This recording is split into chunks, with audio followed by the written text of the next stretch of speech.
Spendthrift Farm Stallions. First 2-year-olds on the track by Golden Sense, Cross Traffic, It's My Lucky Day, Can the Man, and Shaking It Up, including Golden Sense's stakes winner Pickett, a dominant 9-length winner in the $75,000 DS Shine Young Futurity at Evangeline. Spendthrift, the Breeders' Farm. Hi everybody, I'm Dan Illman along with Nicole Russo, and welcome to Spa Babies presented by Spendthrift Farm, the home of Malibu Moon. Malibu Moon's son Ransom the Moon last week at Del Mar became a 2-time winner of the prestigious Grade 1 Bing Crosby Stakes. Let's take a look at the field for Wednesday's Spa Baby race. It's race number 6. We're going 5.5 furlongs on the turf, weather permitting. $75,000 is the purse. We'll take the field in post position order, Nicole, beginning with the number 1, Accabonac Harbor, and we've been discussing how impressed we've been with Central Banker's first crop thus far. How are they going to turf?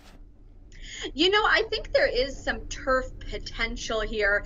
Taking a look into Central Banker and his sire line, you know, Speightstown sires horses who run a little bit of everything. He's got turf runners out there like Grade 1 winners Force the Pass, Seek Again, graded winning turf sprinter Bridgetown, and Central Banker himself, although he posted his bigger wins and bigger performances on the dirt, he was a maiden winner on the turf and a stakes winner sprinting on turf right here at Saratoga, winning the Quick Call Stakes.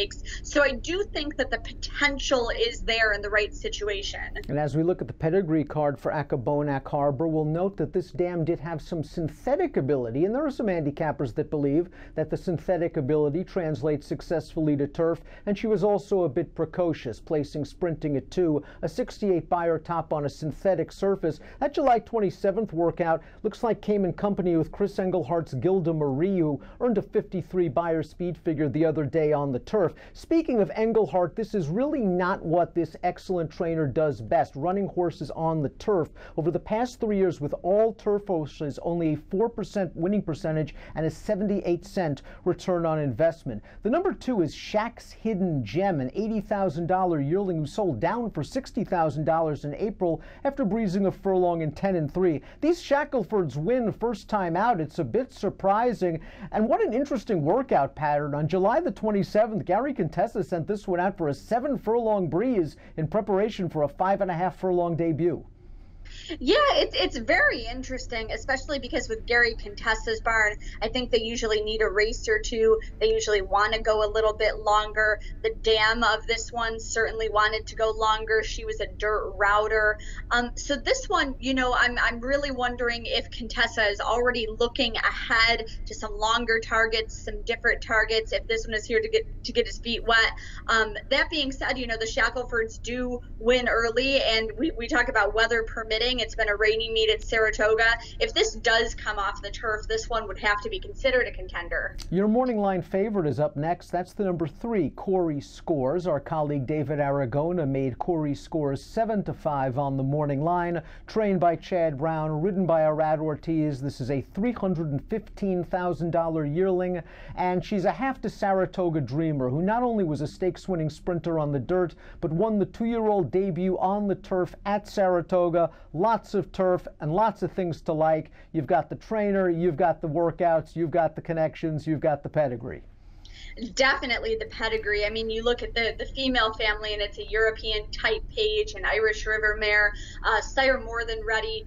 Does so well with his 2-year-olds, does so well with his turf horses. That converges with horses like Rushing Fall, also trained by Chad Brown just last year. So he's really, you know, the type of sire that you have to circle and star in races like this. A couple of the recent workouts at Saratoga in company with Chad's Drina Chan, who won first time out on the turf the other day with a 68 Beyer speed figure. You'd expect a good effort, albeit at a short price, from the 3, Corey Scores. The number 4, Classy 2 D-Bone, is by Funny Bone, and this horse showed improved speed when switching to turf most recently, and with the addition of blinkers, I wouldn't be surprised if Classy 2 DeBone, a daughter of a nice turf horse, could show some speed yet again. Yeah, and this is kind of the example that we just talked about of the Gary Contessa trainees needing a race or two. This one has sort of been moving forward, perhaps putting blinkers on might sharpen this one up a little bit. I do like that Dylan Davis stays aboard. Dylan Davis, maybe not the first name you think of when you think of the New York rider colony, but he's been able to, work out some nice trips on some big long shots with horses in recent years. And I'm wondering if Classy to the Bone might put some things together this time. If you're looking for a nice pedigree at a price, how about the number 5 Tradable? This one's by exchange rate, rock solid with first-time starters and with first-time turf runners. And this dam was stakes placed going long on the turf at Saratoga, and she herself a half to a grade 3 stakes winning turf router, Fortunate Damsel. There's also some speed and precocity in this pedigree. Julien Leparoux takes the mount.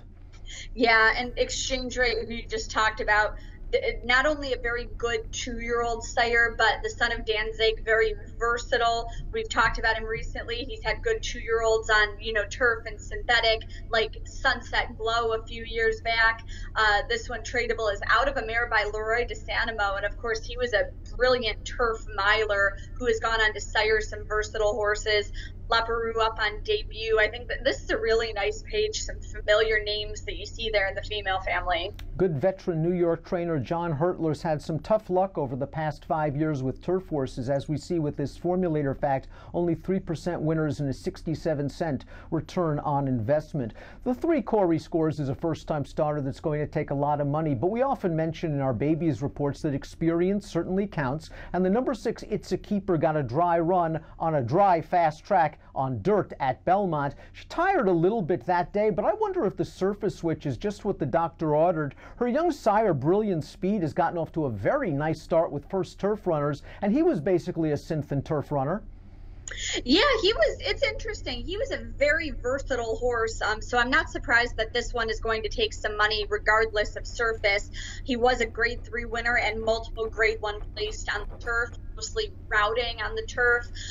He was a grade 1 winner on synthetic, taking the bluegrass, but he was also classic placed on dirt, hit the board in the Belmont Stakes. This one, It's a Keeper, trained and co-bred and co-owned by Tom Albertrani. I think that it's kind of a really interesting situation. And the dam won her only start on turf, earning an 82 buyer going 6 furlongs. So some stamina on top of speed in this pedigree. This horse has some experience. She took some money in the debut, and I would expect some improvement. Mimic the 7's a main track only runner, so we'll take a look at the number 8. This is Sassy Agnes, another one by Central Banker. This one blitzed a furlong in 10 seconds flat before selling for $105,000 in March. The second dam was stakes placed on the turf. The dam is a full sister to Stormy's Majesty, a graded stakes winner on the dirt. We see some very fast workouts for a top trainer in Linda Rice.